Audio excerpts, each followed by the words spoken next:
Hello everyone, welcome back to Out of Spec Guide. I'm Max, and today I'm joined by two friends and colleagues, Francie and Ryan. Hello. Hello, Max. Great to see you. Good to see you, Max. Great to see you guys. And all of us, I think, at the moment are experiencing some cold weather. We had a really freezing weekend across the US, and it comes up, a lot that electric cars in winter are really great, or maybe they're not so great. So I wanted to talk about that today because I think all of us represent different levels of like EV ownership and experience. Ryan, you have had two electric cars. You've driven electric for a while in your time. Francie, you are considering an electric car and are exposed to a lot of it in hosting Out of Spec podcast. And I got an electric car about 9 months ago now, and I've been living with it. And all of us have experienced what cold weather is like, taken road trips with that. So let's talk about like between stories of drivers getting stranded, cold weather, knocking out chargers, people worried about freezing to death in their EVs if the road gets closed. Let's talk about what EVs are actually like in the cold. Let's do it. Yeah, it's kind of a dramatic topic. I think it is kind of it's not super black and white, although some things are clearly more favorable for the different kind of power that your vehicle is running on. But I'm excited to dive into like the key scenarios because it's always about like what is the right choice for you, and nothing's perfect. But I think we this will be helpful for people, and yeah, especially with the really weird cold weather fronts that everyone is experiencing. I was going to say that I think Francie hit the nail on the head. It's all about use case, so I'm excited to get into it and talk all about that. All right, let's do it.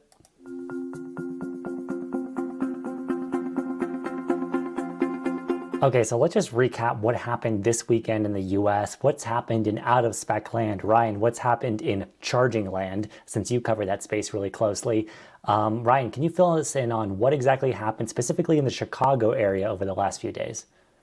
Of course. So, as you may or may not be aware, there has been a massive cold front hitting most of the US. So, we've seen really, really cold temperatures across most of the states. And for the most part, it hasn't been that big of a problem. However, we've seen a lot of headlines and some pretty big news about some problems charging in Chicago. It was extremely cold there, well into the negative degrees Fahrenheit, like negative 20, negative 30 or lower with wind chill. And it was brutal. And on top of all that, there were starting to be problems with all different types of chargers between lines, limited charging speeds, um, and then just broken chargers as well. It was a real problem. And, I think there's a lot of fear, uncertainty, doubt regarding electric vehicles online.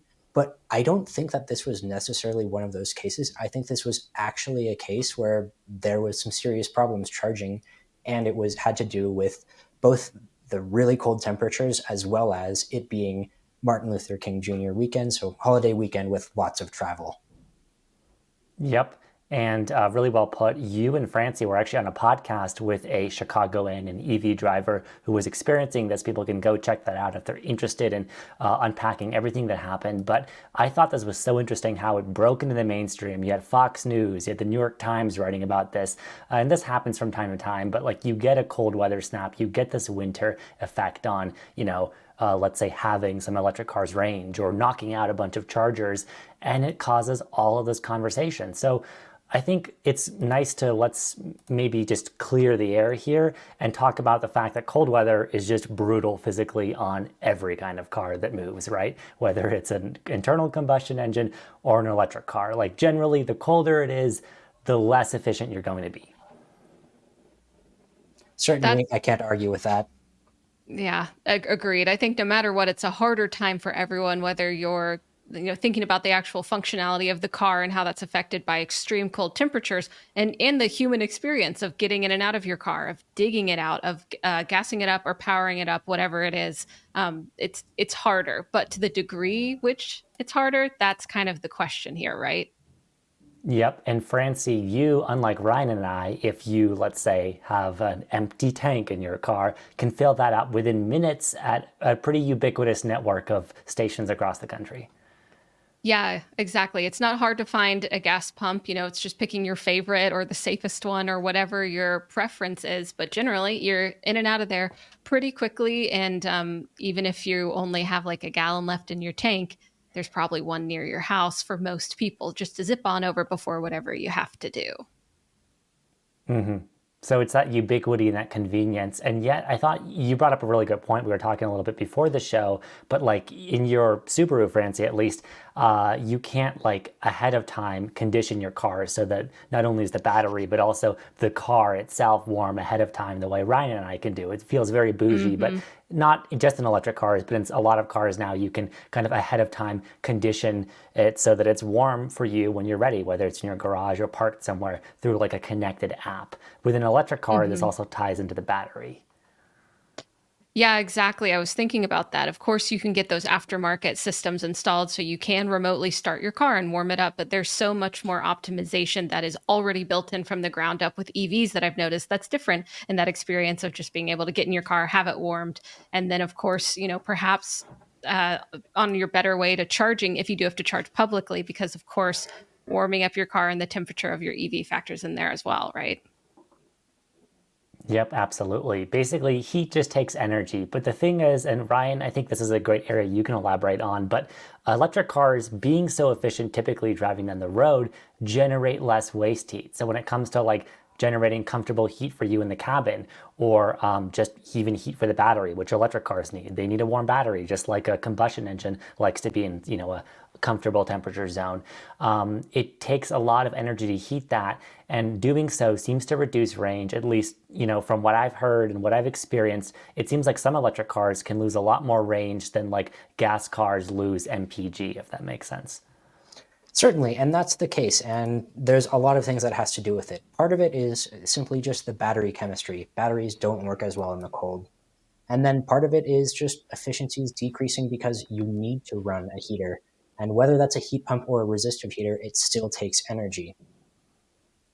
Yep. And you mentioned heat pumps, resistive heaters. These are like different elements of technology, Ryan. And I think our theme here can be like an EV, yeah, absolutely, compromises in winter just like a gas car, has those downsides. However, the newer, generally, the EV you're looking at, the better they are optimized for winter with things like heat pumps for, basically heating their cabin and their battery, heat scavenging, more efficient ways of getting heat into the vehicle, as well as I think a really important topic to discuss and something you can't do with a gas car, home charging, right? So let's bring up that. I think heat is, we've explored enough. It's important. Electric cars need a lot of energy to make it, but home charging seems to be like a huge differentiator.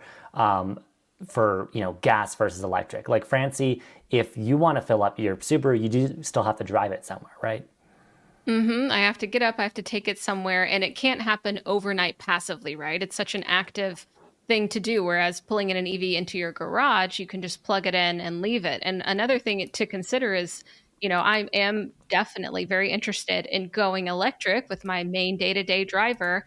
I also live in an apartment and it doesn't have charging. And the people that I do know tend to have garages with chargers if they own an EV, which is really helpful. Yeah, Francie, that's a huge difference, right? Having the charger, if you're in a living situation where that's possible versus not. Like you said, a lot of the EV drivers that have like been early adopters, that have been so hum ho about EVs, have been fortunate enough to have a home charging situation, and that makes all the difference because not only is it like, oh, you can charge overnight at home, it's convenient, but in cold weather in particular, there's this thing called like departure scheduling or setting a schedule on your car, and that helps a lot in cold. Ryan, can you fill us in a bit about how that process works?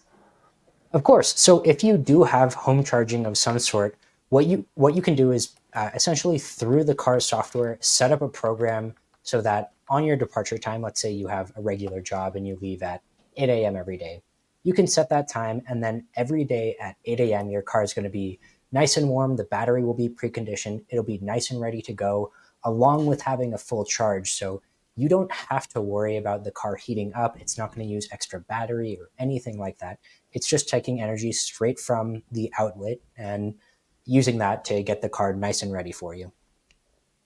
Yep. And by drawing it from the outlet and not the car's own battery, you're just starting with that much more energy. And like you said, Ryan, earlier, it's under chemistry. Batteries like to be at a certain temperature.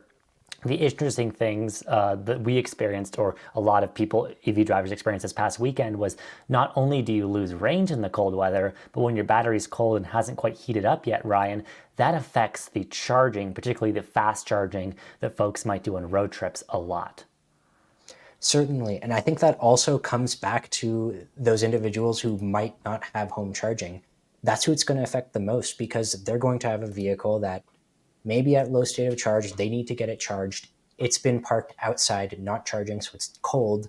And they're probably going to be driving over to a nearby DC fast charger. So the battery is still going to probably be cold when they get there. So when they arrive, they may not get peak charging speeds. Yep. And it's not even just like, oh, you're not going to get the optimal charging speed. You know, if you've had really deep cold, I think Kyle, our boss, has done some testing on this last year with a Model 3. You, let's say, have a car, that's just been parked outside for hours or a day or several days in like sub-freezing temperatures.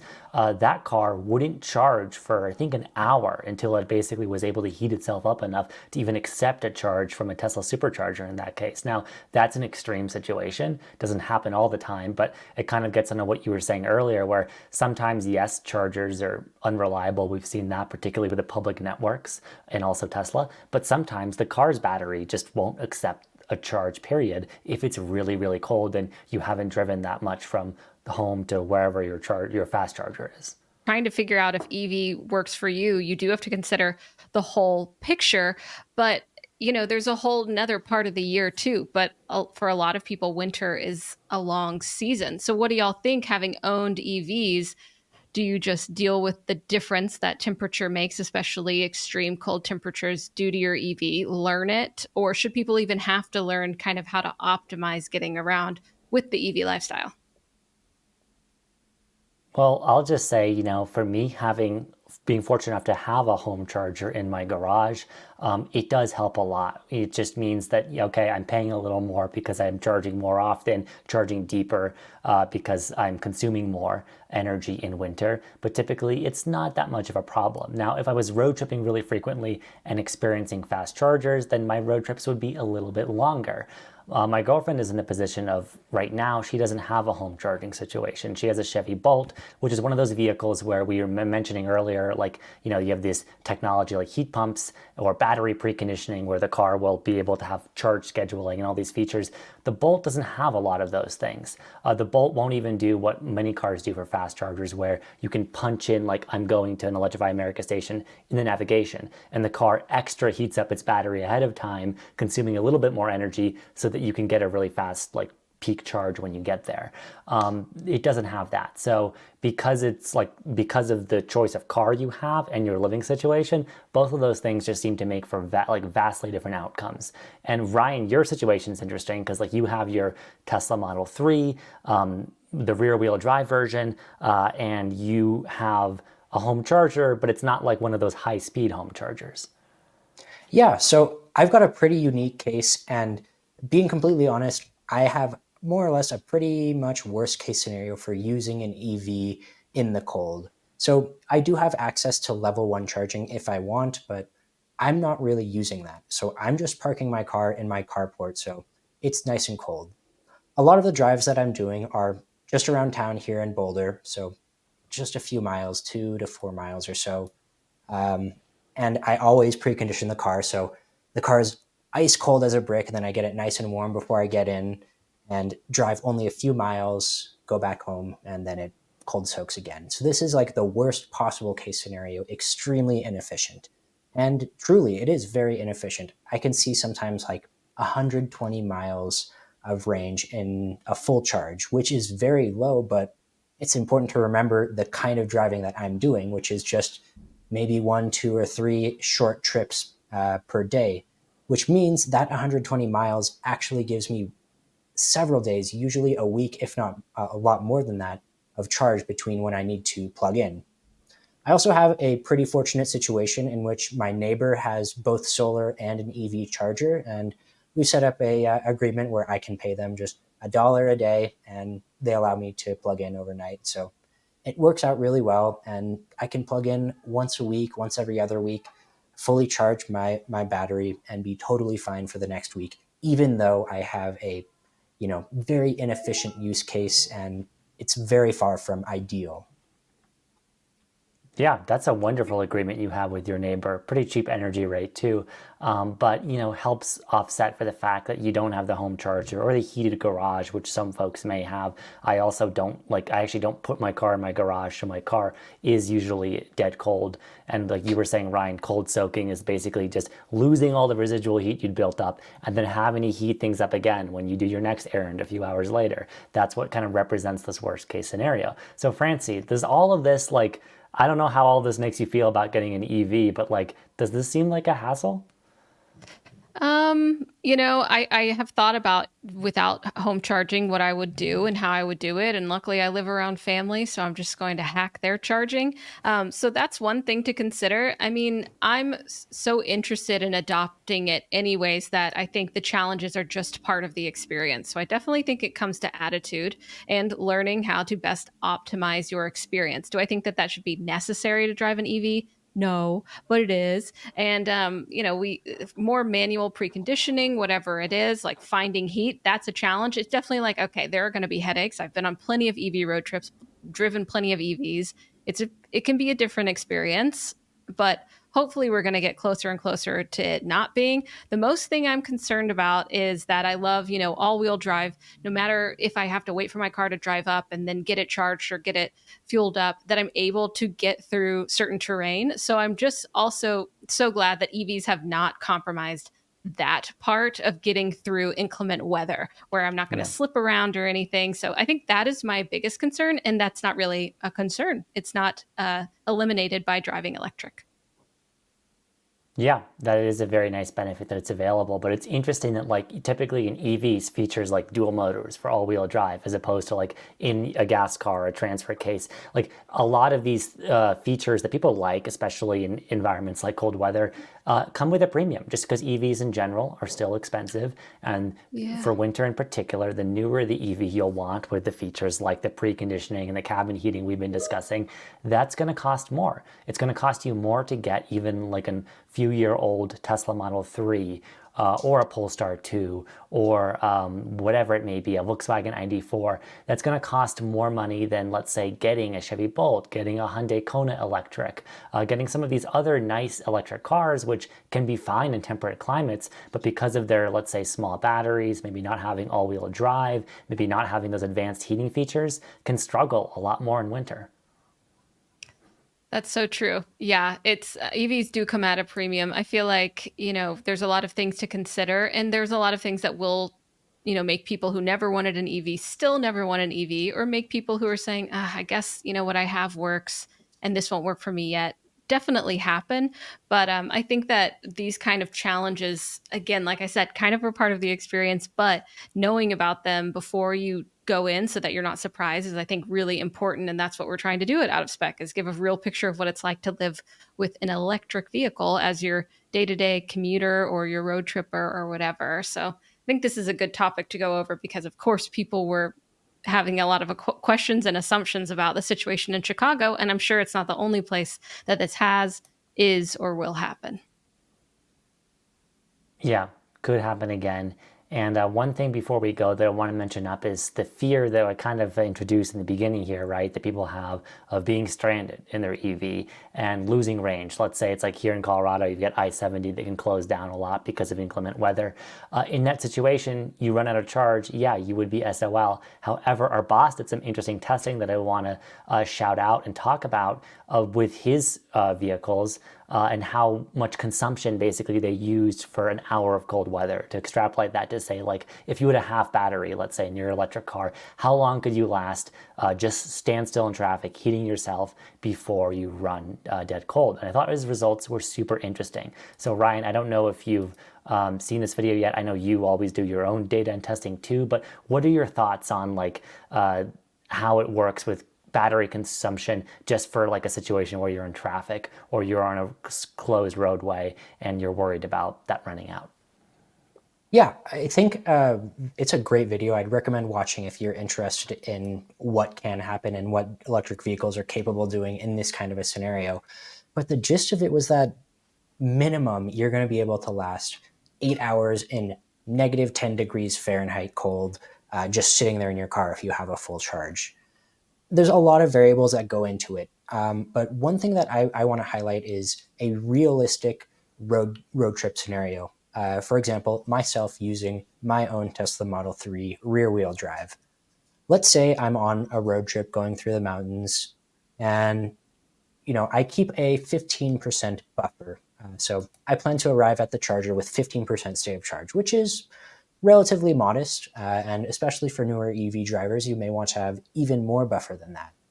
But let's say I'm in that situation, I only have a 15% buffer.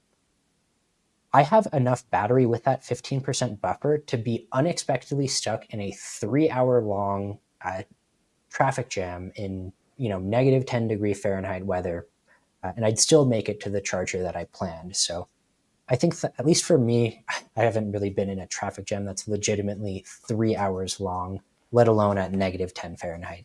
So I think that it's pretty reasonable to think that it's not that much of a concern. Of course, it's certainly possible to run out of charge. If you're running with very little buffer, that's another risk factor to consider as well. But this is also true with gas powered vehicles as well. Yep, it's possible That's to run true. out of gas, just like you can run out of charge.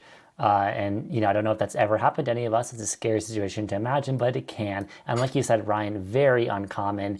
I will tell you, 3 hours of traffic on like I-70 leading up to Eisenhower Tunnel, peak ski season, that can happen. I experienced some awful traffic this past weekend, of course, the holiday weekend.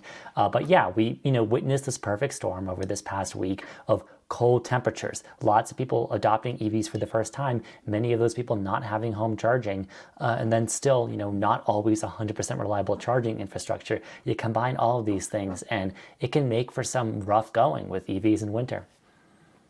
Sure can. Not something that I'm sure was fun for anyone to experience, and interesting to dive into all the different factors that played into it, from ride sharing to personal use cars and how that affects the charging infrastructure as well. And of course, people are wondering, well, as we go over to the North American charging standard and Tesla chargers open up to more and more folks, what's that going to be like too? But I don't know. Am I naively optimistic? Maybe, but I feel like we're just going to have to figure it out. I'm cautiously optimistic as well. Hopefully, it'll play out well, but we'll have to see how it goes. Yeah, Ryan, you've been seeing reports from many people checking in at chargers. Do things seem to be getting better, at least in that regard, for people who are road tripping, who are using DC fast chargers frequently, whether it be because of road trips or they don't have a home charger? Like, does that situation seem to have improved in the past year, at least? It seems like in some aspects it definitely is. However, in periods where there's a lot of traffic and throughput at fast chargers, that's where we start to see a lot of problems. So, summer months, holiday weekends, we're still seeing a lot of problems there. Interesting. Well, always great to hear from both of you. Thank you for joining me for this one. And I think, there's a lot more coverage to unpack about EVs in winter. People can check out the Out of Spec podcast, which both of you work on, as well as the great in-depth work being done on out of spec reviews, like Kyle testing cars in his neighborhood when it's minus 10 Fahrenheit in the middle of the night. We do all of this kind of testing because we nerd out about EVs, but we love breaking them down for you. So thank you everyone for watching. Let us know what other questions you have about EVs in winter. And thank you, both of you, Francie and Ryan, for joining me on this one. Of course. Thanks, Max. Thanks, everyone. Stay warm. Yeah, it was great talking with you. Bye.